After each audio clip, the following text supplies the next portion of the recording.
Hi, Katie. So, Oh, hello. I'm Allie Ludlow. I'm a bookseller and category manager at Barnes& Noble, and my subjects are art, design, and photography. I previously was at MoMA and Guggenheim before that for a long time. I've spent a decade in museums, so I'm very happy to be at Barnes& Noble, but that's just a little bit of background on me. I truly appreciated your book, The Story of Art Without Men. And this is a critical subject we've heard inklings of for the past several years. More and more women artists are finally being recognized for their contributions that shifted the trajectory of art, but never before has women's art history been spelled out in this way. It is inquisitive, inspiring, factual, infuriating, and one of the most important texts I have read pertaining to art history. God. This resounded with me partially because I'm a woman artist and art lover, and in that it turns art history on its head. This sheds new light and quite literally breaks what we thought we knew. We learn that our understanding of art history is very one sided, and our education is primarily from the male perspective. This book liberates us of that. My God, I'm like getting a bit emotional. That's I amazing. know. Wow. Thank Yeah. you so much. That honestly means the world. Thank you. It actually it made me really quite emotional reading this as well. Cried multiple times. So, The Story of Art Without Men, which is an amazing title, by the way, is a counterpart to Gombrich's The Story of Art, which in its latest and 16th edition only included one woman artist. The amount of time, energy, and research spent on this is extraordinary. It is a true labor of love as you uncover so many women who have been lost to history. How did you even do this, and what were your first steps? Well, first of all, Ali, thank you so much. Honestly, just your words mean the world to me. And just the fact that you've read it and just everything, it just, what's amazing, I think, about this book is it is a total sort of collaboration and celebration of all these women. When I open this book, it's kind of like a party because there are so many incredible people who just, defied every odds to get to where they are They and did. and just, to be a professional woman artist, whether it's in 2023 or in 1693. It's the same fight. And I just completely respect every single one of those women. It all started 8 years ago. Really. This has been a kind of my whole adult life's work, and it couldn't have been better or more interesting or fun. I feel so lucky that I can do this as a job. It began when I was 21 years old, and I walked into an art fair, and I had just finished my art history degree. And I've always been obsessed with art and art history and galleries and museums. And I went into this art fair and I realized out of all the artworks in front of me, not a single one was by a woman artist. And I suddenly had this realization that I'd never addressed the gender imbalance in art history. And I was sort of shocked at my own ignorance or naivety. But the thing is, it's the kind of thing where if you go into galleries and museums, this is where we learn, these cultural centers of the world. I just literally couldn't sleep one night and type the words women artists into Instagram, and nothing appeared. And so I just thought, okay, I need to educate myself. If I'm going to go to university courses and galleries and I'm not going to see them there, then I've just got to do the work myself. And it kind of then grew. That was October 2015. And then it grew into a podcast.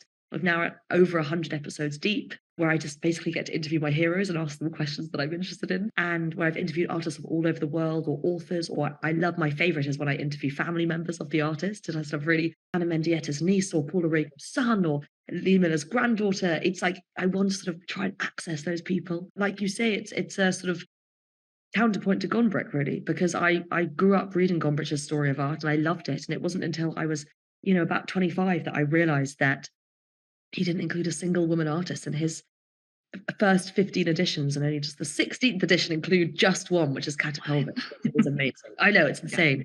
And so it really kind of began from that. And this book is a kind of labor of love. I'm completely obsessed with every single artist in it. And the thing is I always say to people, it's totally not definitive art history because there are so many amazing artists in the world from all different backgrounds, from all different times. This is just kind of what the information I've accumulated in my short life. It's just who I've had a look at, really. That's just phenomenal. But like you dive into so many eras and movements from centuries ago. And if those artists weren't presented to us by museums or through education, how did you even find them? I mean, that's the amazing thing about the internet, really, and books and museums, and the thing is they are in there. You know, for example, the National Gallery in London, just 1% of the National Gallery's collection is made up of women.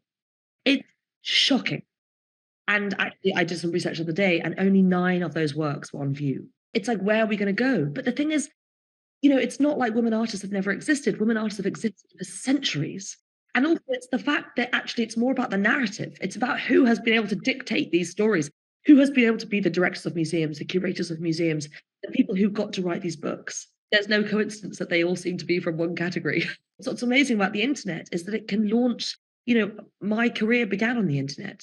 I'm a kid who was born in the 90s, and that's kind of my route. And so I just spend all day, every day researching. And what the amazing thing about the internet is that you can find people the whole time, and then you can go to your library, or you can go to your museums, and you can track these artists down, and you can see their work in the flesh. It's about being conscious about this, you know, question, being like, where are the women? Can I name 10 women artists off the top of my head? Can I name any artists who are women who are working pre 1900?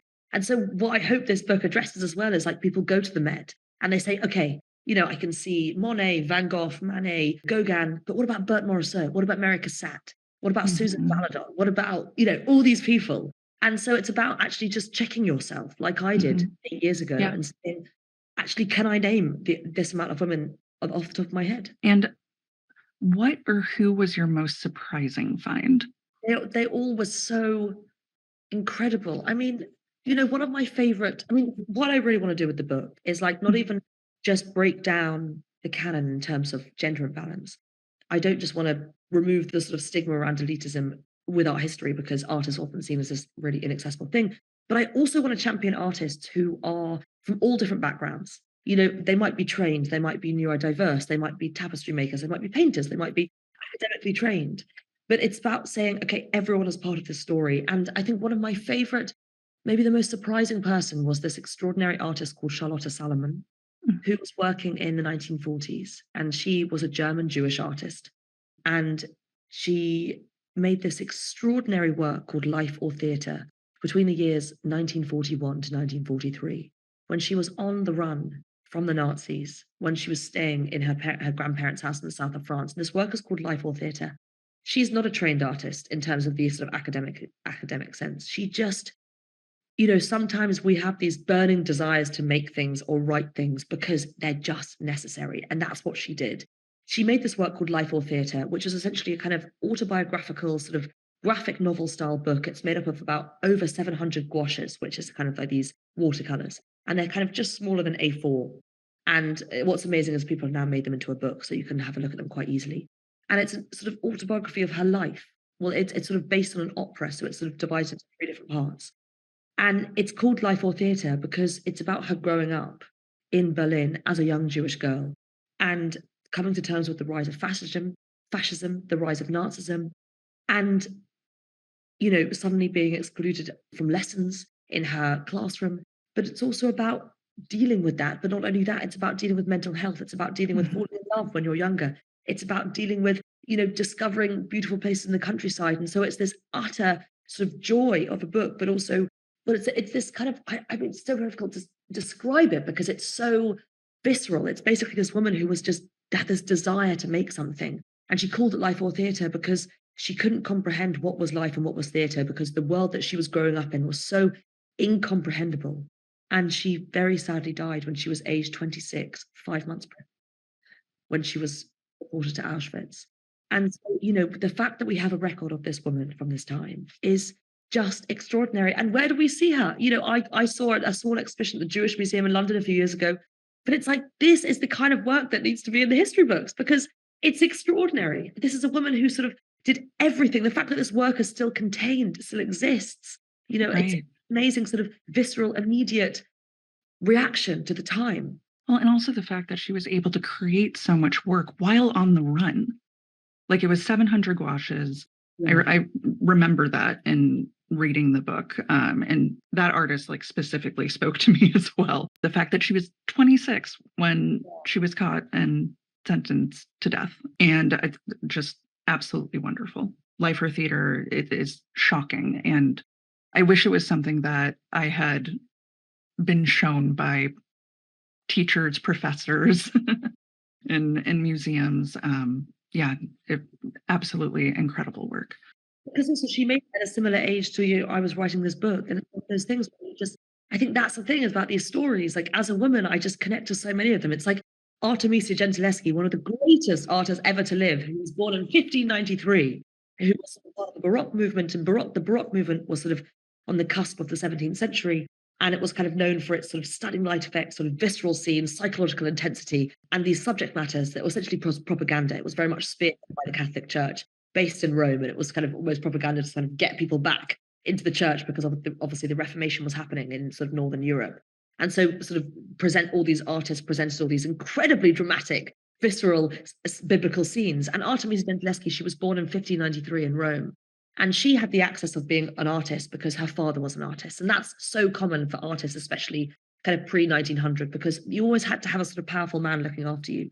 Could either be from the nunnery, you could have a husband who was, gave you access to this. And bear in mind that women didn't have access to the life room until the 1890s. And what Artemisia Gentileschi did, she made these extraordinary paintings, these kind of biblical scenes, retold these scenes. And the first work she ever signed and dated was when she was 17, a Susanna and the Elders, which is extraordinary. We've got a picture of it in the book. And it's a towering work. I've seen it in the flesh. It's huge.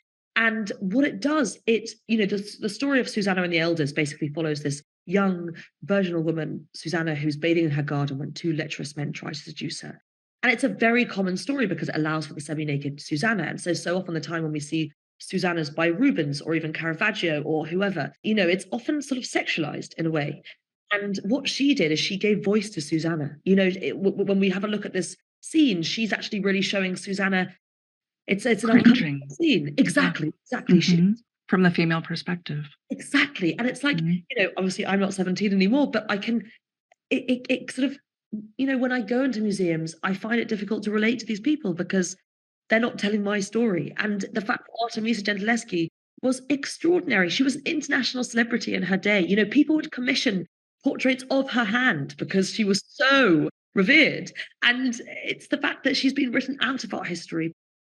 When I look at these stories, I connect with these women so much because they just did everything possible to sort of fight their way into the canon. They did, and especially with Artemisia Gentileschi, she's one of my favorite artists. I read The Passion of Artemisia when I was in high school and just completely blew my mind. And for our viewers, a little bit of history on Artemisia as well is that she was raped by her father's assistant or apprentice, and took it to court in the 16th century and was tortured for it to basically tell the truth if she was raped or not, which is just absolutely wild. Yeah, I mean, what's amazing is the fact that the document of the trial still exists. Yeah. So we can still hear these like courageous words. And she was tortured during the 7-month trial. Like, could you imagine being 18 years old and all this? Yeah, it was 7 months. And what happened was they tortured her with this sort of instrument called a sibylle, which is ropes tied around your fingers and tightened. Basically dislocating. Exactly. Yeah. And it's like, as an artist, your biggest tools are your hands. Exactly. It's abhorrent. It's abhorrent. You just feel for her. I mean, you really do. I mean, she lost her mother when she was so young. She basically was tasked to raise her younger brothers and also run her father's studio. But she fought back. And the works that she made were these works of heroic women like Judith, Susanna's, Lucretia's, Medusa's. Like my favorite one of her works in the book, which is Judith beheading Holofernes. And what's extraordinary about it is in the real story, it's her maidservants keeping watch outside and Judith sort of butchering Holofernes' head like a piece of meat. But what Artemisia does, she kind of show the power of sisterhood and show the power of collaboration when women get together. Judith and her maidservant work together to sort of butcher this man's head like a piece of meat. But also it's kind of hilarious as well because it's so dramatic and visceral. It's so dramatic. It's so visceral. And one of the most grotesque paintings I've ever seen. It's absolutely astounding what she was able to create at such a young age. Well, women artists created astonishing works considering their suppression and society's rules that dictated what they could or could not do. They were unable to attend life classes where one studies nudes until the end of the 19th century. These restrictions made it impossible for them to contribute to the styles or subjects that were the trends of those eras, literally making their art unimportant. And many of them were subjected to creating works deemed by art history as low art, such as textile, quilt making, still life, etc. Do you feel that the art world and art education has done its part to right those wrongs and give space to what was once considered low art? It's a great question. I think that, I think we're living in such an exciting time right now because, I don't know about New York, but in London, we've recently had exhibitions, dedicated to textile artists, ceramicists, potters, weavers, all these things. I mean, for example, the Annie Albers exhibition at Tate Modern was one of the most popular exhibitions because people were astonished at this woman who was using these textiles. And Annie Albers started out her career at the Bauhaus when the Bauhaus was sort of meant to be this sort of utopian idea of education, all equal, but it obviously wasn't. The women were kind of shunned away to the weaving workshop. But then what they did, they actually kind of monopolized these genres and these art forms. So they, in a way, the greatest, highly considered weavers and tapestry makers from history are women because that's what they were sort of subjected to do. But I think what was extraordinary is the fact that, women were, they had to sort of deal with these certain lower considered artworks or genres. But what they did, they kind of switched them up. So, for example, you mentioned, women artists didn't have access to the life until the 1890s. And they were very much restricted to portraiture or still life because they were easily accessible. Because you could paint yourself, you could paint your sister, you could paint your teacher, you could paint the sort of still life scene in front of you. But what they did, they kind of totally switched these up. So, for example, Sophonisba Anguissola, this extraordinary artist working in the 1550s, and I mentioned this work in the book. We've got the chess game, but also her self-portrait with Bernardino Campi, who was her teacher. And what she's doing here is it might at first seem like a painting of her teacher painting her, but then you realize that it's actually her dictating the whole scene. She's holding. Exactly. Exactly. So it's Sophonisba Anguissola dictating her teacher, dictating her appearance. And not only is she 1.5 times as big as him, not only is she getting him to sort of paint the embellishments of the jacket, which is a task normally assigned to an apprentice, but if you look very closely, you see that she's actually got her hand matching his, as if she is guiding his hand around the canvas. I mean, you just think this is the 1550s, and she's switching up gender conventions there. I mean, it's just totally extraordinary. And similarly with the chess games, she's showing her sisters participating in a conversational game of chess. And it's not only is she showing women's intellect, but if we look at the background of this work, it's a landscape. And so what these people are doing, they're interweaving other genres, sort of almost proving their worth. And one of my favorite works in the book is by Clara Peters, who was this extraordinary Flemish still life painter. I don't know if you've seen it, but what I do in the book, which was fantastic, is sometimes I include crops of the artwork to kind of guide people, just to say, just take another look at this. So what might at first seem like a sort of, your sort of still life of flowers and sort of goblets and chains and whatever all laid out. If you look closer at this goblet, look closer. I've got a thing here. There are more than 10 self-portraits. I mean, like, you probably can't see that, but reflected. So it's like these women are like, also the amount of misattribution in art history as well. The fact that so many works by Judith Leyster were actually, misattributed to Frans Hals. The same with the amazing work by Marie Denis-Vierre at the Metropolitan Museum, because they thought it was by David. And so it's the fact that actually, how do you sort of make your mark on the world, and, make sure that your work doesn't get misattributed? You interweave self-portraits. Mm-hmm.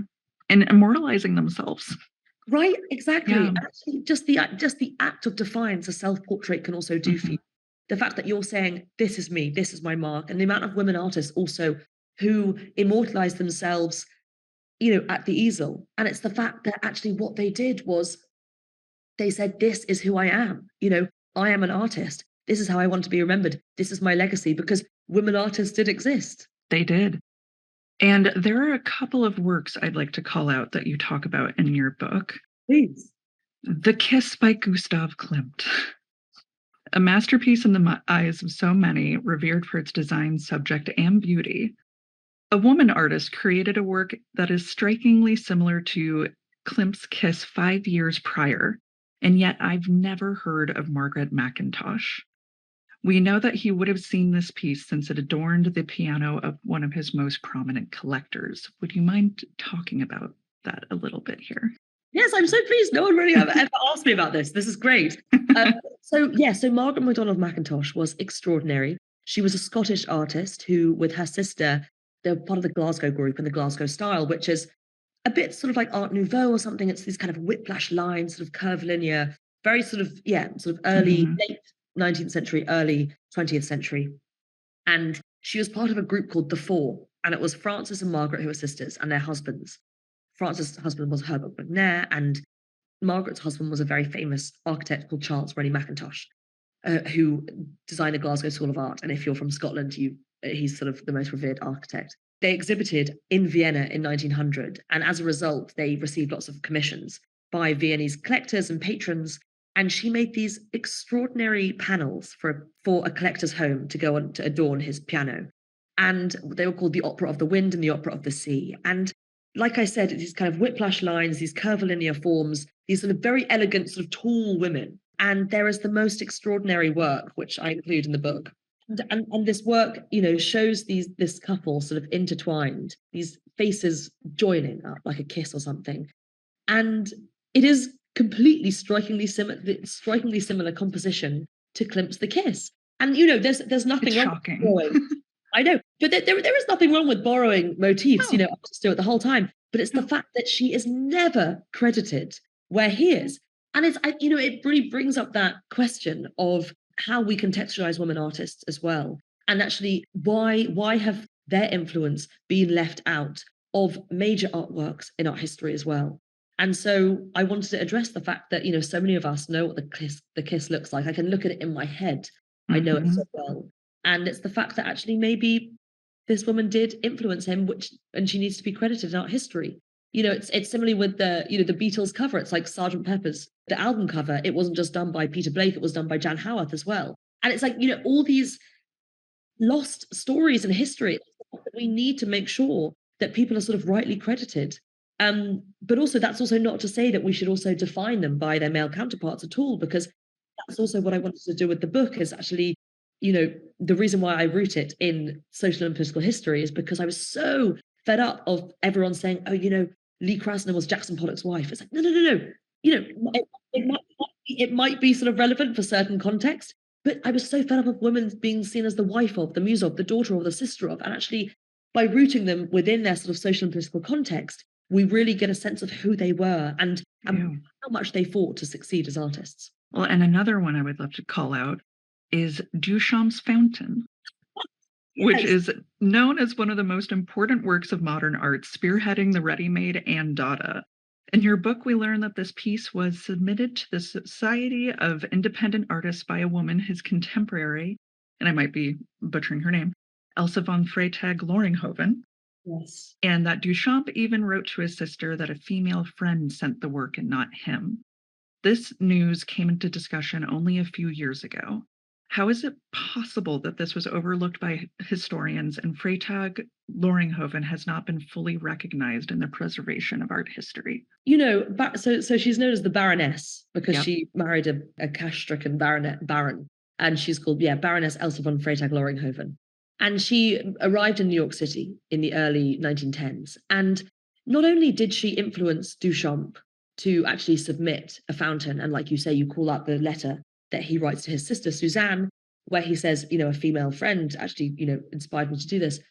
But she was this extraordinary artist who sort of used to walk the streets of New York City, with sort of cans as a kind of top around her, tied with string as a top. She used to have sort of stamps on her cheeks. She used to have sort of carrots and vegetables in her hair. She was essentially a living performance artist.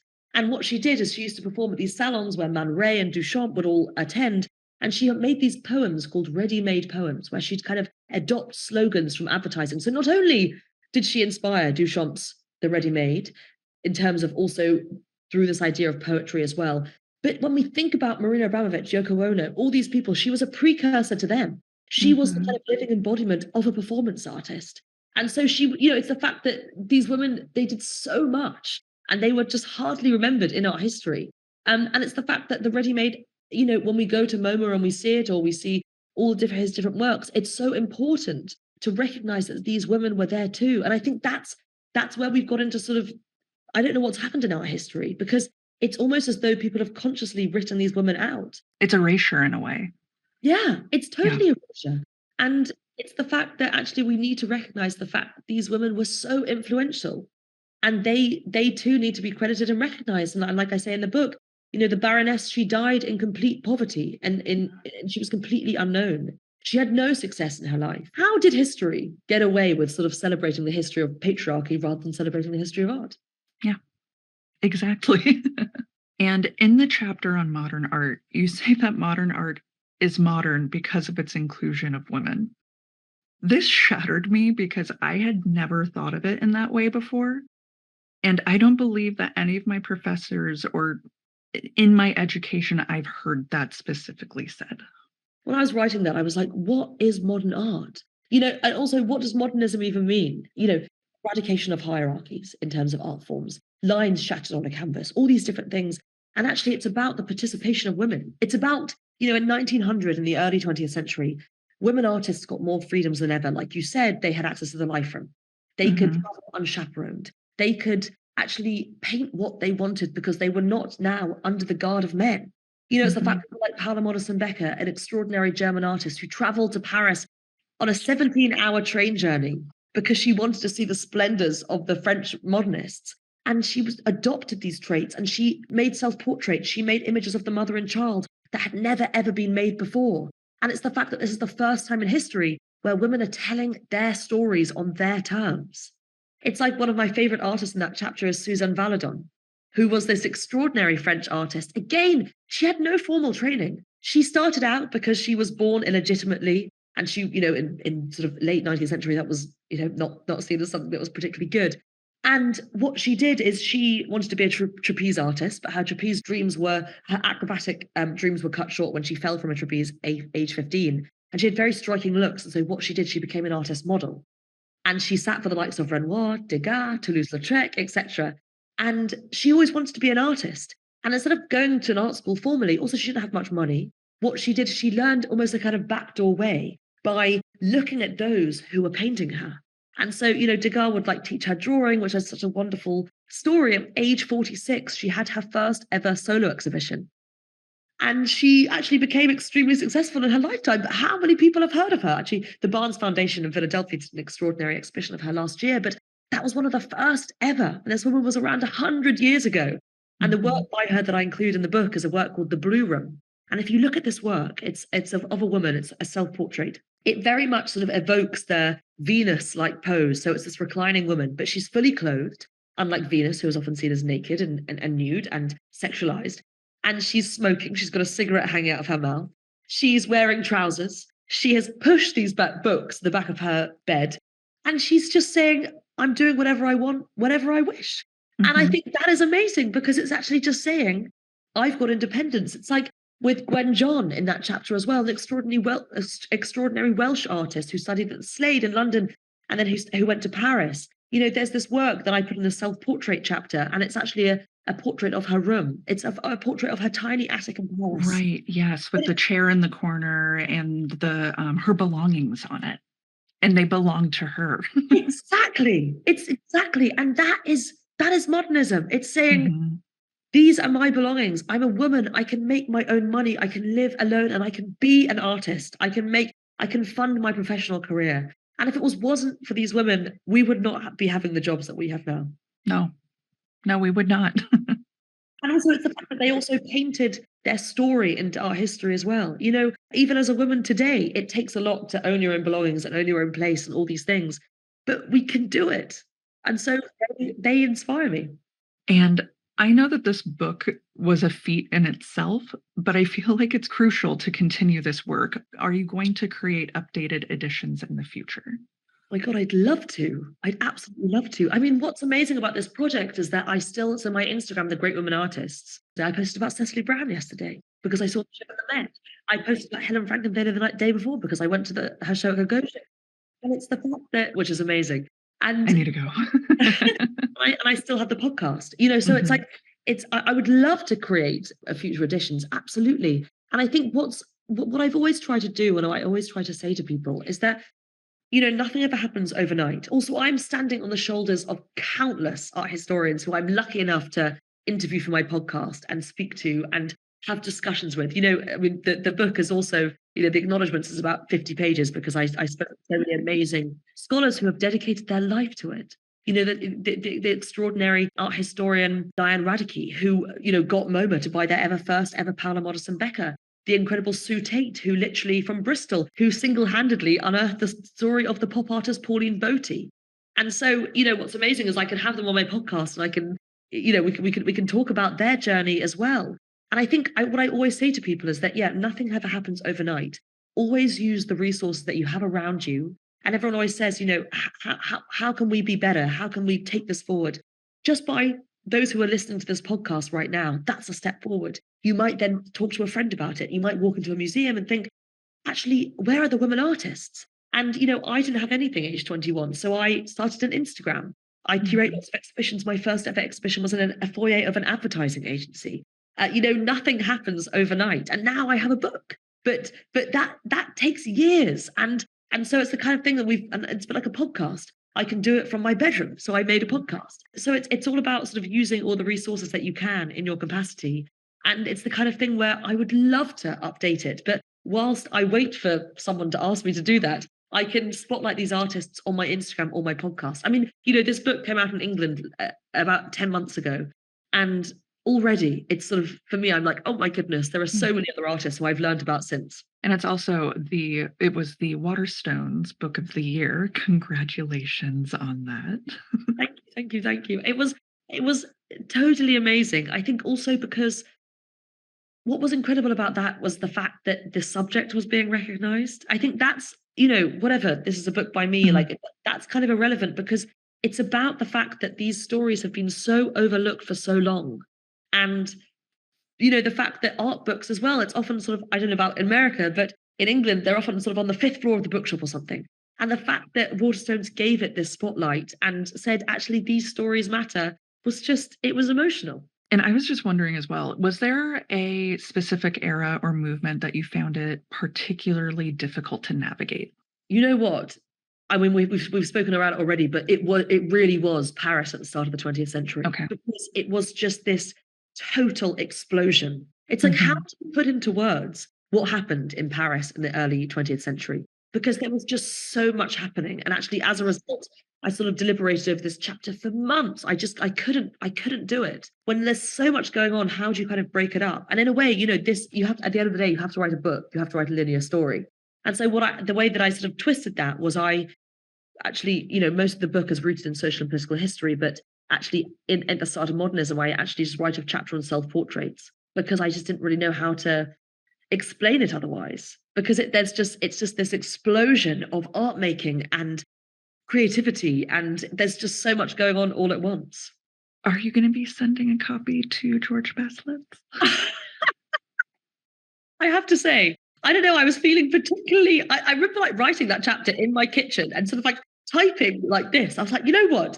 This is insane. So for context, one of my favorite chapters is on the 1980s because it was just this, I mean, it's like the era of Cindy Sherman, Nan Goldin, Carrie Mae Weems, Francesca Woodman, Jenny Holzer, Barbara Kruger. It's like, I mean, Lorraine O'Grady. It's just extraordinary. I was feeling particularly punchy that day, and I was very much inspired by my podcast episode with the Guerrilla Girls. And, the reason why the Guerrilla Girls formed in 1985 is because, the 1970s was this explosion of feminism. But actually, even though there was so much work that was done, were museums actually really taking note? And had anything actually changed? I mean, obviously so much had. But what the Guerrilla Girls did, they called these public institutions out by these amazing kind of punchy slogans saying, do women artists have to be naked to get into the Met Museum because there are more nudes of women than there are works by women artists. The disadvantages of being a woman artist, the fact that you have hardly any shows and you have recognition right at the end of your life, et cetera, et cetera. The solo exhibitions and calling out each museum for how many solo exhibitions they had on women artists. Exactly. Yeah. And it's the kind of thing where if the museums were not going to, spotlight these artists and give them shows, and then artists took to the streets. They said, fine, we'll make our own place. And what they did, the Guerrilla Girls got up during the night, they wore Guerrilla Girls at the Guerrilla masks, and they pasted these posters all over New York City. And it grabbed the attention of the public. But yes, I was very much inspired by them. And then I read this quote by George Baselitz from 2013, only 10 years Only ago. a few years ago. Yeah, yeah, yeah. And he said, women don't paint very well. It's a fact. And so I said, okay, well, he's he's still alive. Shall we send him a copy of his book? Because we can prove that they absolutely did. I think you should. This is life-changing. It really is. And just thank you. Thank you for spending time and energy and love on this, because I just really hope that teachers, art lovers, anyone takes a look at this, because it is so incredibly deeply important. Thank you for joining us on this podcast and talking about your book. Barnes & Noble has our exclusive of The Story of Art Without Men with Katy Hessel. They're all signed, and they have a postcard by Rachel Roish, this beautiful still life of flowers. And so please come and grab a copy. And one more thing before we end is that I love that you started this book from a quote from Artemisia Gentileschi. It's just the perfect opening to this book, and I would love to end the podcast on it if you don't mind. In 1649, Artemisia Gentileschi wrote, "I'll show you what a woman can do." And that is, it's the first thing you see in the book. And it just is. Women artists have been around for centuries. I mean, this book is a fraction of a fraction of a fraction of a fraction of work that by women. And, what I really hope with this book, I never say it's a definitive art history because there are so many to be written. And I hope that it inspires other people to write their version of the story of art without men. And it's a party, it's a celebration. It took a lot of time and energy and love, but really, there's nothing I'd rather do more than sit down and research these people. And the fact that I can share it to the world and people like you can read it, it's basically just what's inside my head. And now I can just have amazing conversations with everyone because we can talk about it. Well, Katy, thank you so, so much. You, Allie, thank you so much. It's been an absolute pleasure to talk with you, and just so excited for the US to get this. Thank you so much. Hello, readers. It's time for another TBR Topoff. We're going to recommend a couple of great books to pick up when you stop in for your copy of The Story of Art Without Men.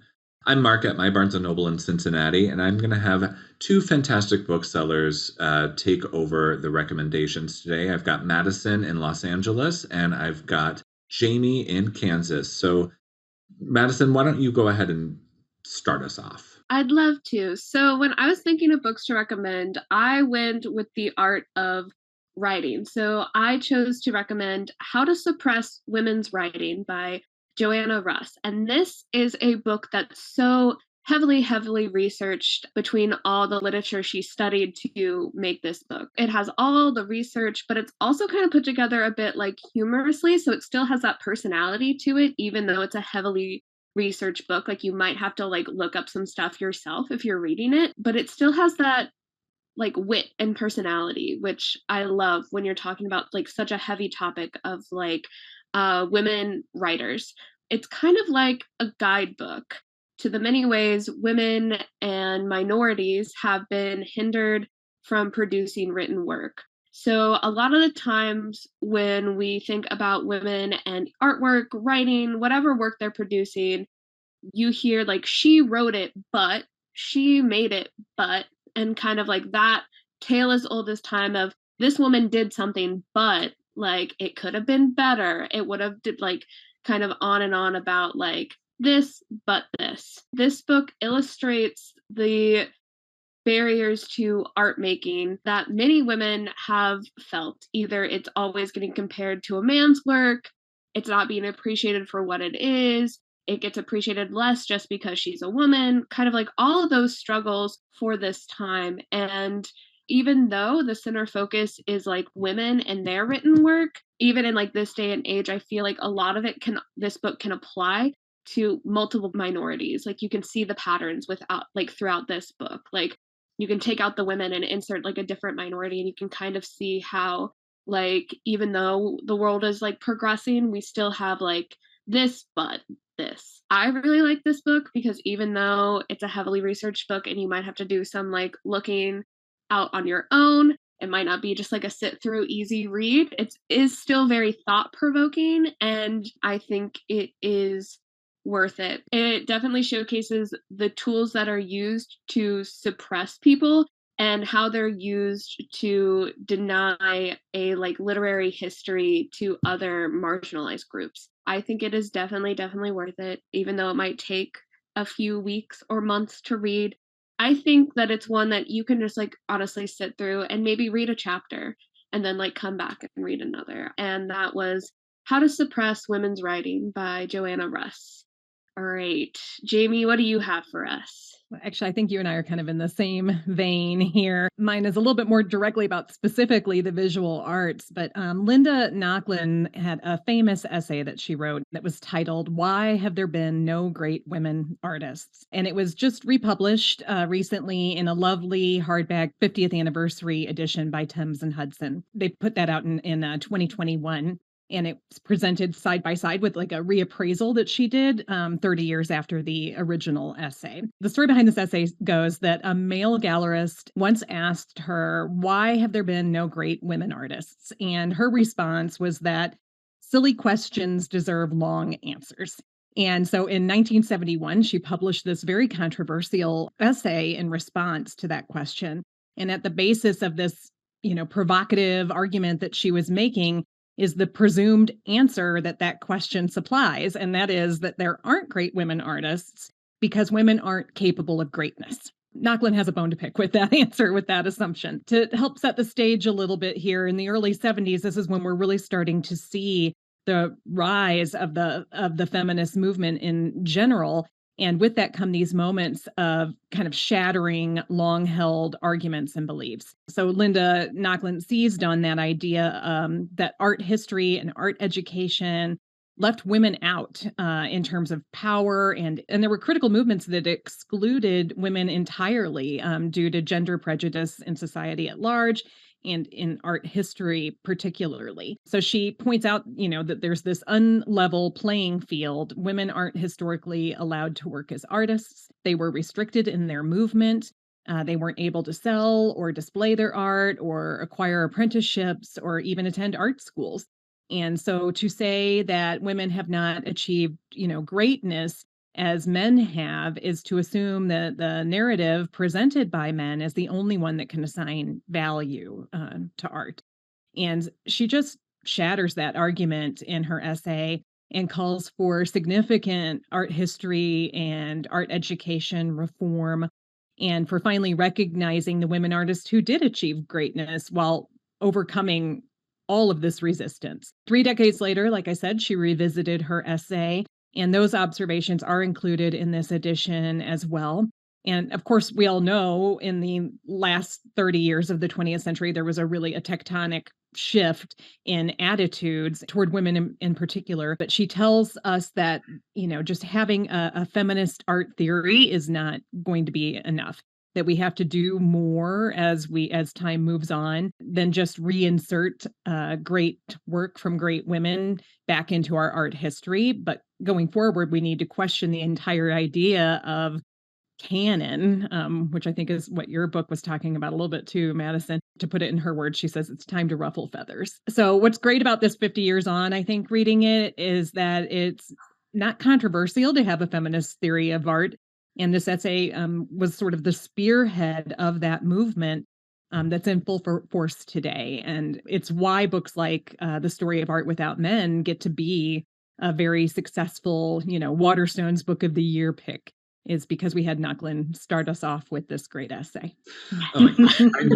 I knew when we saw that we were going to do The Story of Art Without Men, I thought, oh, Jamie and Madyson are going to just trounce this in the best possible way. And you came through as expected. Thank you both so much. And thank you, listener, for tuning in. That's all we have for today. But please make sure to give us a rating and subscribe so you never miss an episode. You can also follow us on our socials at Barnes & Noble. I'm Mark. You can follow my home store at BN Westchester. Jamie, where can we find you? I'm at BN Leawood KS. And Madyson, where are you at? I am at BN Events Grove. All right, everybody. Thanks for tuning in. Have a great week and happy reading. Bye. Reading. Bye-bye. Bye-bye. Thank you for listening. Poured Over is a Barnes & Noble production. To help other readers find us, please rate and review the show wherever you listen to podcasts.